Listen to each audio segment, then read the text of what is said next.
In August 1931, a submarine approaches the edge of the known world. It's about to enter a massive frozen unknown, a part of the world that remains largely unexplored. On board are a group of daring explorers determined to uncover the Arctic's great mysteries, setting out to not only reach the top of the world, but to discover what lies hidden beneath it in a new kind of exploration machine. Enduring cramped conditions and frigid temperatures, they'll push ahead for thousands of kilometers under the ice. But as days turn to weeks, the expedition will go horribly wrong.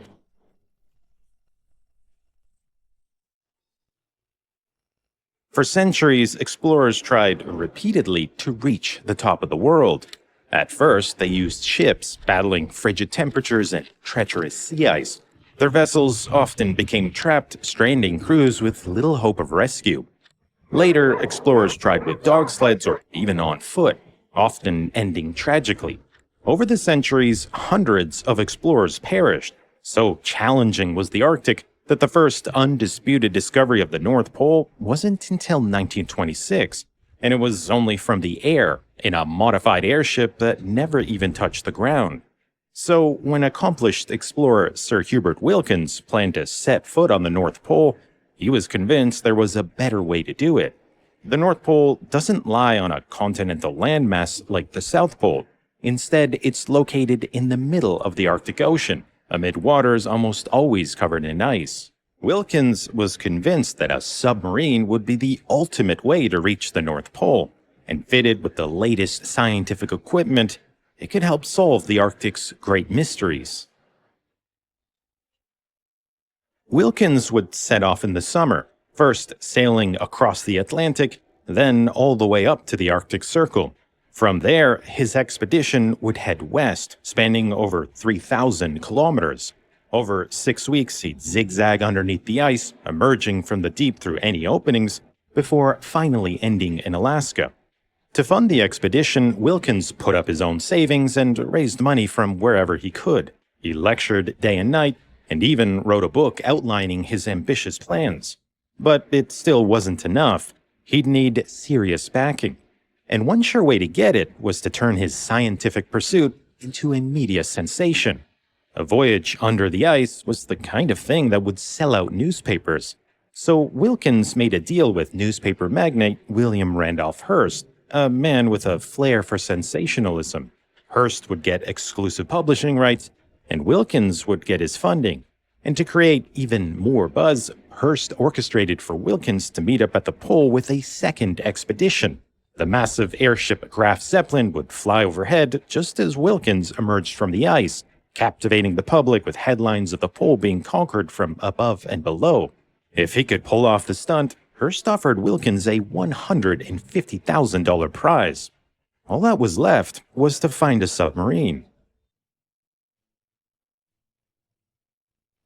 Wilkins planned to reach the North Pole in the Nautilus, a retired World War I-era tech sub that had been heavily modified by renowned naval architect Simon Lake. And it would have to do what no submarine had ever done before. The voyage would be fraught with danger, including the risk of a collision with the sea ice. So Lake reinforced the Nautilus's bow with heavy steel plates and concrete, and added a hydraulic impact absorber to soften the blow. But the ice above could also prove deadly, so Lake fitted the topside with sledge runners, which would allow it to slide along the bottom of the ice, much like a toboggan. A hydraulic retractable guide arm would also keep a safe distance from the hazards above. The Nautilus could be confined under the ice for days at a time, but it would eventually need to surface to take on air and recharge its batteries. A lack of openings in the ice could doom the crew.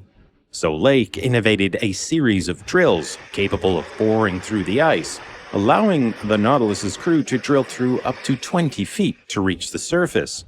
In place of the original torpedo tubes, Lake added a pressurized diving chamber, where the crew could lower instruments to the ocean floor or conduct dives. In all, Simon Lake made dozens of modifications. Originally built for World War I, the Nautilus would now have to battle Mother Nature. On March 16, 1931, as the expedition prepared to set off, Wilkins put on a brave face for reporters. The men are just carrying things on board now for the final inspection before leaving the dockyard. We expect in about 6 or 8 months to have made the trip 2,000 miles under the ice, starting from Spitzbergen somewhere about the 1st of July. But deep down, Wilkins was worried.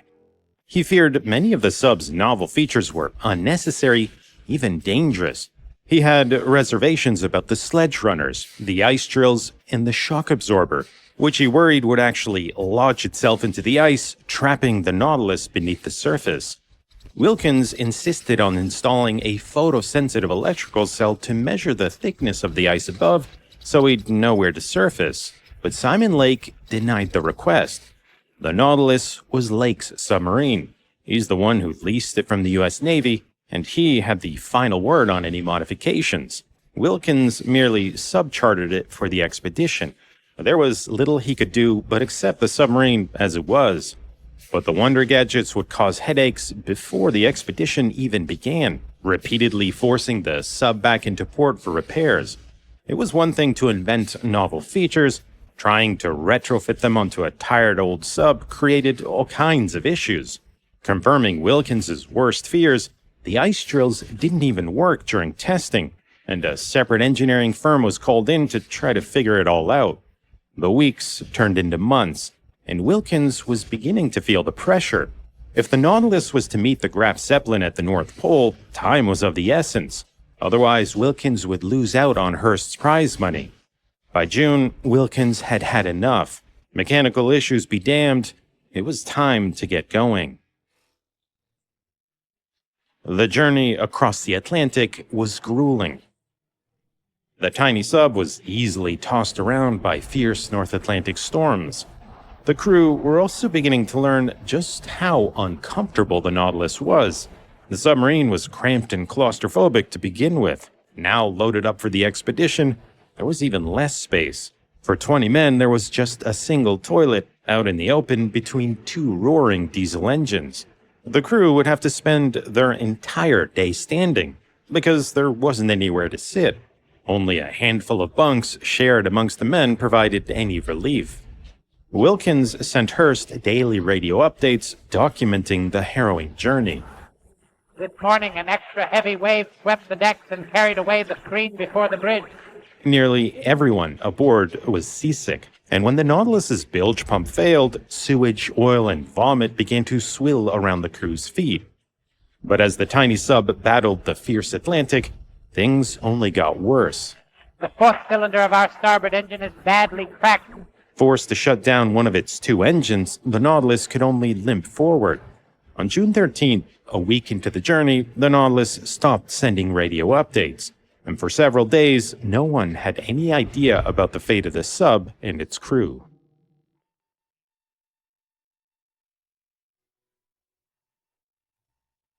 On June 15th, the battleship Wyoming found the Nautilus drifting aimlessly about 1,000 kilometers northeast of the Azores. Both engines had failed, and the batteries were dead. Wilkins would now face the humiliation of having his sub towed the rest of the way across the Atlantic. Worse still, 4 crew members quit, and the Nautilus once again needed major repairs. They would take weeks for replacement parts to arrive from the United States. It meant there was no longer enough time to catch up with the Graf Zeppelin, and in a stunning blow, Wilkins could no longer claim Hearst's prize money. The media also turned against him, running headlines that openly mocked his expedition. Wilkins was under mounting pressure. His submarine didn't work, his crew was demoralized, and winter was fast approaching. At this point, just about anyone else would have thrown in the towel. But this was Sir Hubert Wilkins. Even months behind schedule, Wilkins pressed ahead. On July 28th, the expedition finally left for the North Pole. The Nautilus was still riddled with problems, but the crew had gotten used to making repairs on the go, and any major issues were fixed during scheduled stops. By August 15th, the Nautilus had reached the last inhabited land before the Arctic, and Wilkins was finally sending out upbeat progress reports. And on the 19th, the Nautilus reached the first ice floes. To celebrate, the men were given a break from the cramped conditions and began collecting scientific data. Back home, Hearst relayed fascinating new discoveries, like a warmer layer of water deep below the surface, thought to be vital for predicting weather. After traveling a week in the ice, the Nautilus reached 82 degrees north, further than any vessel had ever made it under its own power. It looked like Wilkins would actually do it. He would travel 1,000 kilometers under the ice. But as the world read about Wilkins's achievements, on board the Nautilus things were not as they seemed. Wilkins had once again merely put on a brave face. In reality, the crew were exhausted and freezing. The Nautilus had no heat or insulation. Nothing but bare metal separated them from the frigid Arctic waters. The crew were constantly sickened with food poisoning and dosed with lead from the soldering in the submarine's pipes. Attempting the pole this late in the season would be extremely dangerous, and without exception, everyone wanted to turn around and head home. Everyone except Wilkins. On August 27th, he gave the order to dive beneath the ice. But the Nautilus refused. The diving rudder, the mechanism that controls vertical motion underwater, just wouldn't respond. Wilkins sent a diver to investigate, and he soon returned with a stunning discovery. The rudder had simply disappeared. Maybe it had fallen off and somehow no one noticed. Or maybe, as Wilkins suspected, the crew had sabotaged the sub in an attempt to end the expedition. By this point, even Hearst was publicly urging Wilkins to return home.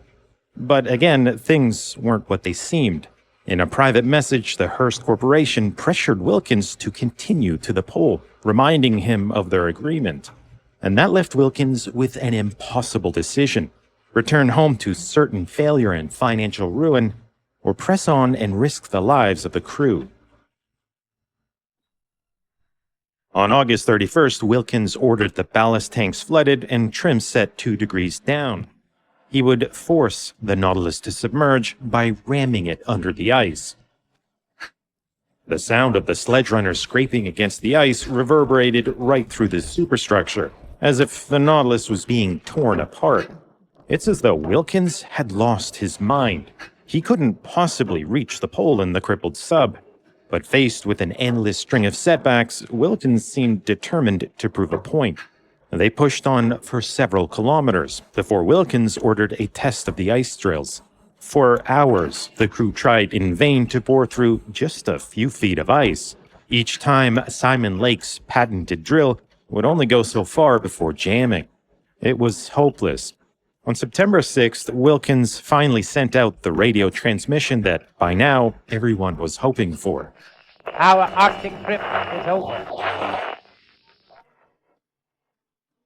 Wilkins had taken the Nautilus where no submarine had ever gone before.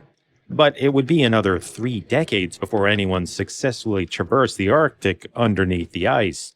Sharing the same name, the nuclear-powered USS Nautilus could stay submerged for weeks at a time. It made its first polar crossing in 1958, returning home to huge fanfare. By that point, Wilkins's attempt had long been forgotten. The original Nautilus now lies sunk on the ocean floor off the coast of Norway.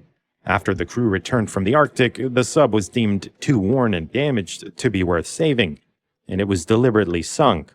Prior to the Nautilus expedition, Wilkins was considered amongst the greatest explorers of the 20th century, having made immense contributions to our understanding of the North and South Poles. But his final expedition left him financially ruined and largely forgotten by history. After passing away at the age of 70, Wilkins's final wishes were fulfilled when the crew of the USS Gate scattered his ashes at the North Pole.